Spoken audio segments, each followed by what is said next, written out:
Walking up this street 2 years ago was the proudest moment of my life.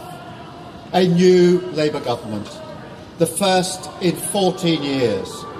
A page in our country's history turned after years of disappointment and despair. The chance to change the lives of millions of people for the better. That's what I came into politics for. The journey to that point was not easy. 6 years ago, I inherited a Labour Party that was politically, financially and morally bankrupt. I was told time and time again that my party was finished, that we were consigned to history, that a majority at the general election, let alone a landslide majority, was impossible.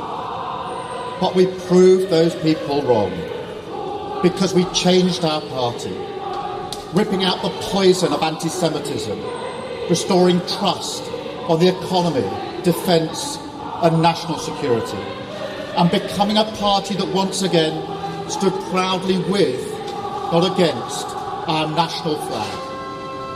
The hard work of change was with a singular purpose, not power for power's sake, but to change Britain for the better, to build a fairer country with dignity and respect, where everyone is seen, everyone is valued, wealth and opportunity for all, not just the privileged few.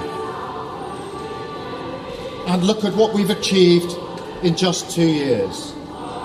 An economy that is stronger, growing faster than our peers, wages rising faster than inflation in every single month since we came to power, investment secured, infrastructure being built, an end to austerity, with the fastest fall in NHS waiting lists for 17 years, the biggest improvement in rights for workers and renters in a generation, the biggest uplift in defence spending since the Cold War, small boat crossings falling, asylum hotels closing, protecting young people from social media, and 500,000 children being lifted out of poverty because of the choices that I made.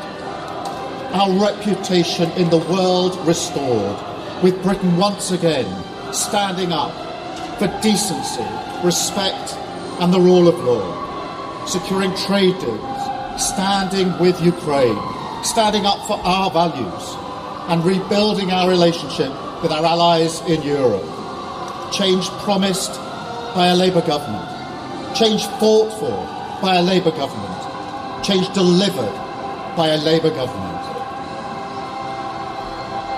But I know the question being asked now is not who was best placed to change the Labour Party, to take us into power and to begin the vital work of improving lives for millions of people.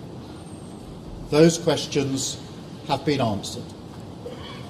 The question my party is asking now is whether I am best placed to lead us into the next general election.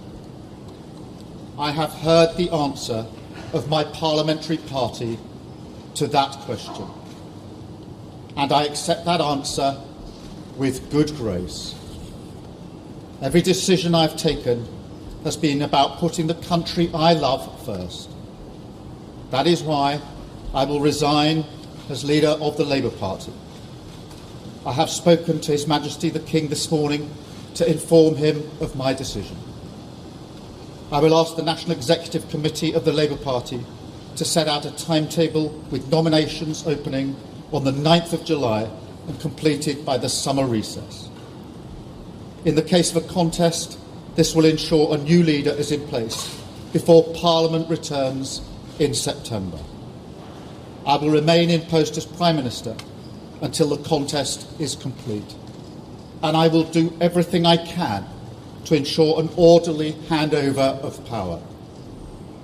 I will also give my successor my full and unequivocal support, knowing that they will inherit a Britain that is far stronger and fairer, than the one I inherited 2 years ago, better prepared for the challenges ahead, and better able to ensure the Labour Party secures a second term in office. I want to thank all of those friends and colleagues who have been at my side for these past 6 years or so, for their incredible commitment, service and support. I want to thank the brilliant Number 10 staff and our country's extraordinary civil service who dedicate their lives to public service. And when I leave the biggest job in the country, I shall spend more time on the most important job, being the best husband I can to my fantastic wife Vic, who has been a rock by my side through good times and bad, and being the best dad I can to my beautiful children, who are my pride and my joy. Thank you very much.